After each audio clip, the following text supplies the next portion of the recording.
তাহলে দেখে নিলেন বন্ধুরা, রেস্টুরেন্টের মতো মিক্সড ফ্রাইড রাইস বাড়িতে বানানো কতটা সহজ। নিশ্চয়ই দেখে বুঝতে পারছেন, এতে করে আলাদা করে আর বলার কিছুই নেই যে ভাতটা কতটা ঝরঝরে হয়েছে।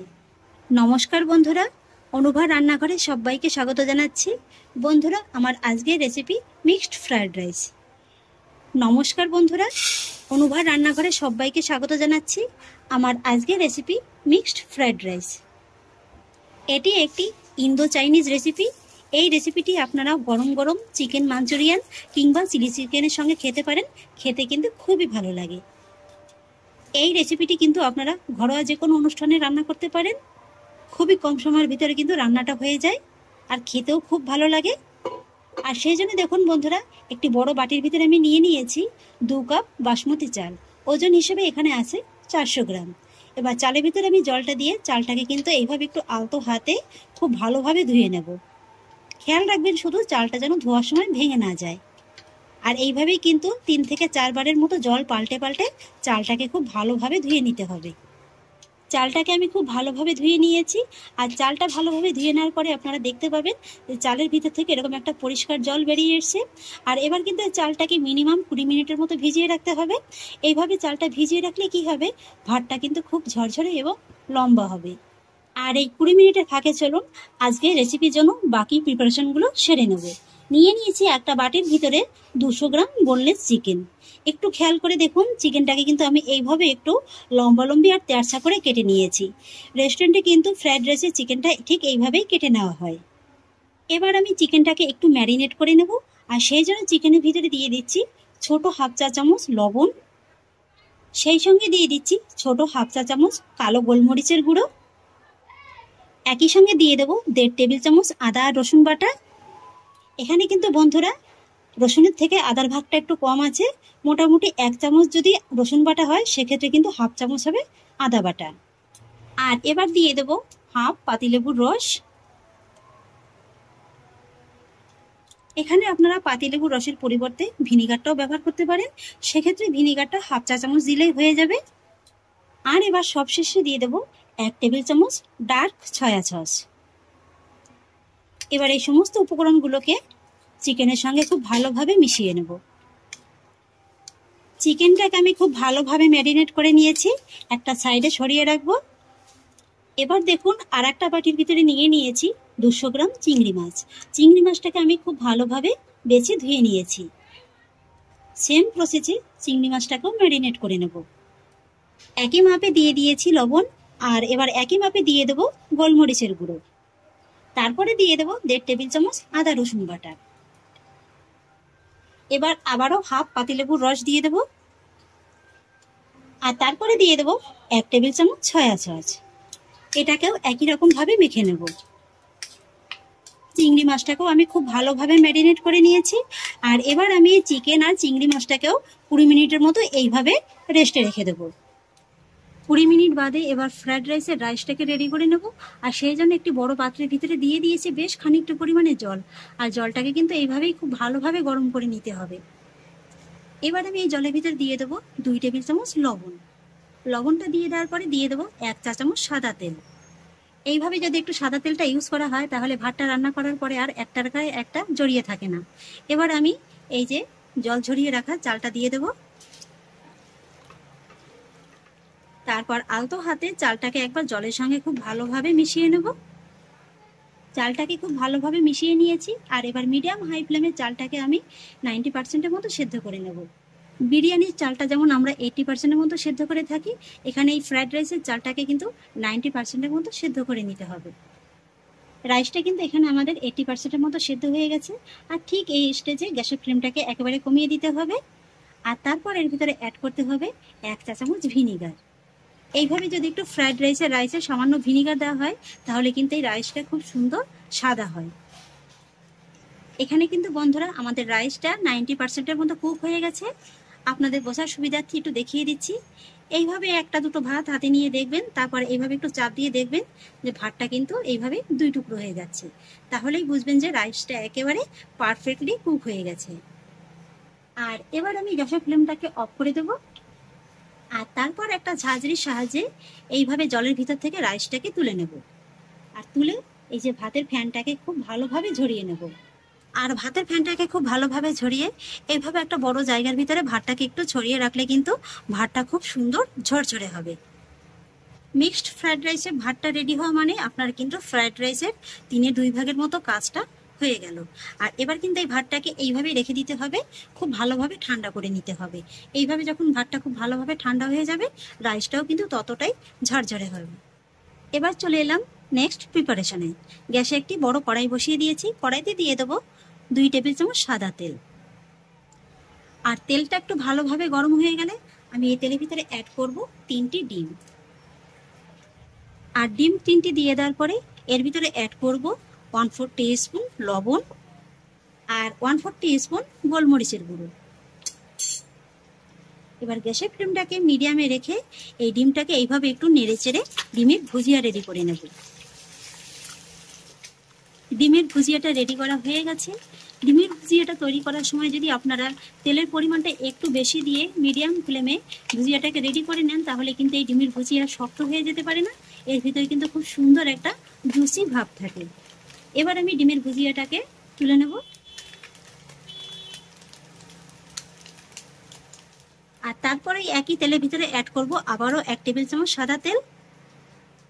আর তারপর তেলটা যখন আবারও ভালোভাবে গরম হয়ে যাবে, তখনই এর ভিতরে অ্যাড করব ম্যারিনেট করা চিকেনটা। মিডিয়াম হাই ফ্লেমে এই চিকেনটাকেও আমি একটু সময় নিয়ে রান্না করে নেব। এইভাবে একটু নাড়তে নাড়তে দেখতে পাবেন যে চিকেনের ভিতর থেকে কিন্তু বেশ খানিকটা জল বেরিয়েছে।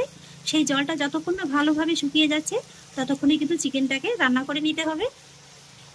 দেখে নিশ্চয়ই বুঝতে পারছেন যে চিকেনের ভিতর থেকে কিন্তু বেশ খানিকটা জল বেরিয়েছে। এইভাবে অনবরত নেড়েচেড়ে কিন্তু চিকেনটাকে জলটা শুকিয়ে আসার আগ পর্যন্ত রান্না করে নিতে হবে। চিকেনের ভিতর থেকে কিন্তু জলটা খুব ভালোভাবে শুকিয়ে গেছে, তার মানে কিন্তু চিকেনটা একেবারে পারফেক্টলি রান্না হয়ে গেছে। যেহেতু চিকেনগুলো খুবই ছোট ছোট করে কাটা আছে, তাই রান্না হতে কিন্তু খুব বেশি সময় লাগবে না। আর এই জলটা শুকিয়ে যাওয়ার পরে না খুব বেশি সময় নিয়ে রান্না করবেন না, তাহলে কিন্তু চিকেনের ভিতরে জুসি ভাবটা থাকবে না, চিকেনটা কিন্তু খেতে ছিবড়া লাগবে। এবার আমি এই যে রান্না করে নেওয়া চিকেনটাকেও নামিয়ে নেব। আর তারপরে আবারও দিয়ে দেবো 1 টেবিল চামচ সাদা তেল। সেম প্রসেসে চিংড়ি মাছটাকেও রান্না করে নেব। চিংড়ি মাছের ভিতর থেকেও কিন্তু অনেকটা জল বেরোবে। ঠিক চিকেনটা যেভাবে রান্না করা হয়েছে, চিংড়ি মাছটাকেও কিন্তু ওই একই রকম প্রসেসে রান্না করে নিতে হবে। চিংড়ি মাছটাকেও আমি একই রকম প্রসেসে রান্না করে নিয়েছি। এবার কিন্তু এই চিংড়ি মাছটাকেও একই রকম ভাবে নামিয়ে নেব।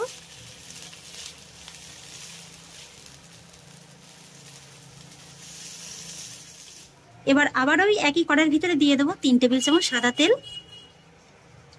আর তারপর তেলটা যখন একটু ভালোভাবে গরম হয়ে যাবে, তখন আমি এর ভিতরে অ্যাড করব 1.5 টেবিল চামচ আদা কুচি আর অ্যাড করব 1.5 টেবিল চামচ রসুন কুচি।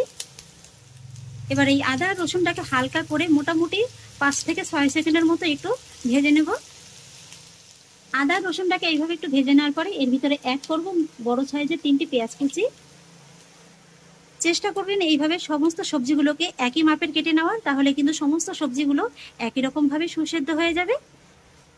এবার আদা রসুনের সঙ্গে পেঁয়াজটাকেও খুব ভালোভাবে মিশিয়ে হালকা করে একটু ভেজে নেব। আর এই সময় কিন্তু গ্যাসের ফ্লেমটাকে মিডিয়াম হাইতে রাখতে হবে। পেঁয়াজ আদা রসুনটাকে এইভাবে আমি হালকা করে একটু ভেজে নিয়েছি, এর থেকে কিন্তু আর খুব বেশি ভেজে নেওয়ার প্রয়োজন নেই। আর ঠিক এই স্টেজে আমি এর ভিতরে অ্যাড করব 1 কাপ গাজর কুচি। গাজরটাকে দেখুন আমি এইভাবে একটু চৌকো চৌকো করে কুচিয়ে নিয়েছি। গাজরটাকে পেঁয়াজ আদা রসুনের সঙ্গে মোটামুটি 30 থেকে 40 সেকেন্ডের মতো এইভাবে একটু ভেজে নেব। 40 সেকেন্ড বাদে অ্যাড করব বিনস কুচি। বিনসটাকেও কিন্তু আমি একই রকম ভাবে একটু ছোট ছোট করে কুচিয়ে নিয়েছি। আর মোটামুটি যে সবজিগুলো সেদ্ধ হতে একটু সময় বেশি নেয়, সেই সবজিগুলো কিন্তু একটু আগে দিয়ে দেবেন। এটাকেও আমি 40 সেকেন্ডের মতো একটু এইভাবে ভেজে নেব। এরপর আবারও 40 সেকেন্ড বাদে এর ভিতরে অ্যাড করব 1 কাপের মতো ক্যাপসিকাম কুচি। সেই সঙ্গে অ্যাড করব 1/4 কাপ লঙ্কা কুচি। আর অ্যাড করব 1/3 কাপ মটরশুঁটি। এখানে আমি ফ্রোজেন মটরশুঁটিটা নিয়েছি। আর এখানে আপনারা চাইলে কিন্তু পেঁয়াজ পাতা কুচিটাও ব্যবহার করতে পারেন, আমার হাতের কাছে নেই তাই আমি দিলাম না। এবার এই সমস্ত সবজির উপকরণগুলোকে আবারও খুব ভালোভাবে নেড়েচেড়ে একটু ভেজে নেব। তবে ভালোভাবে ভেজে নেওয়ার আগে এর ভিতরে অ্যাড করব আমি স্বাদ অনুযায়ী লবণ। এতে করে সবজিটা খুব তাড়াতাড়ি সেদ্ধ হয়ে যাবে।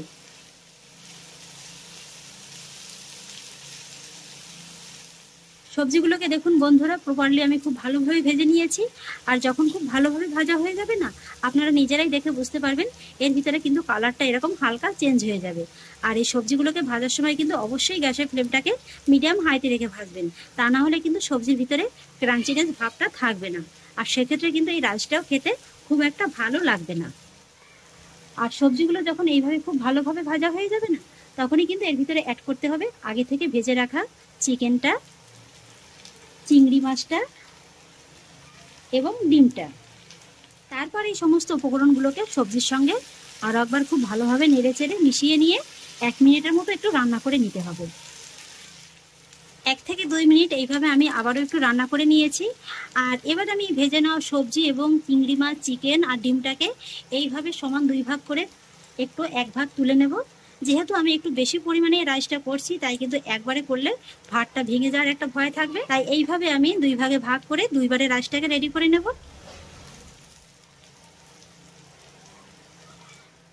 আর তারপর গ্যাসের ফ্লেমটাকে একেবারে কমিয়ে রেখে আমি যে ভাতটা রেডি করে রেখেছিলাম, ভাতটাকেও দেখুন এইভাবে সমান 2 ভাগে ভাগ করে নিয়েছি। অর্ধেকটার মতো ভাত এই সবজির ভিতরে দিয়ে দেবো। আর তারপরে এই ভাতটাকে সবজির সঙ্গে একবার আলতো হাতে এইভাবে ভালো করে নেড়ে চেড়ে নেব। এই সময় কিন্তু এই কাজটা অবশ্যই আলতো হাতে করে নেবেন, তা নাহলে কিন্তু ভাতটা ভেঙে যেতে পারে। আর এইভাবে একটু নেড়ে চেড়ে নেওয়ার পরে আমি এর ভিতরে অ্যাড করব 1 টেবিল চামচ চিনি। সামান্য একটু চিনি দিয়ে দেখবেন খেতে কিন্তু খুবই ভালো লাগবে। তারপরে অ্যাড করব 1 টেবিল চামচ ডার্ক সয়া সস আর অ্যাড করব 1 চা চামচ ভিনিগার। এবার এই সমস্ত উপকরণগুলোকে আমি রাইসের সঙ্গে আলতো হাতে আবারও খুব ভালোভাবে নেড়েচেড়ে মিশিয়ে নেব। এই সময় কিন্তু খুব বেশি তাড়াহুড়ো করতে যাবেন না, এইভাবে কিন্তু একটু সাবধানে রাইসটাকে মিশিয়ে নিতে হবে। যদি কড়াইতে 2টো হাতল থাকে তাহলে এইভাবে মিশিয়ে দিতে কিন্তু আপনাদের আরও সুবিধা হবে, তাহলে রাইসটা ভেঙে যাওয়ার একদমই কোনো চান্স থাকবে না। রাইসটাকে দেখুন বন্ধুরা, আমি খুব ভালোভাবে নেড়েচেড়ে মিশিয়ে নিয়েছি। আর এবার আমি এর ভিতরে অ্যাড করব 1/4 টিস্পুন গোলমরিচের গুঁড়ো। এটা আমি আগে দিতে ভুলে গিয়েছিলাম, তাই এখন অ্যাড করছি, আপনারা কিন্তু আগেই দিয়ে দেবেন। আর তারপরে অ্যাড করব লাস্ট ফিনিশিংয়ের জন্য কিছুটা পরিমাণে ধনেপাতা কুচি। এবার ফাইনালি খুব ভালোভাবে নেড়েচেড়ে মিশিয়ে নেব। ব্যাস বন্ধুরা, তৈরি হয়ে গেল আমার ফাইনালি মিক্সড ফ্রাইড রাইস। দেখে নিশ্চয়ই বুঝতে পারছেন যে রাইসটা কতটা ঝরঝরে হয়েছে। এই যে দেখুন। এবার আমি গ্যাসের ফ্লেমটাকে অফ করে দেব আর তারপরে এই রাইসটাকে নামিয়ে নেব।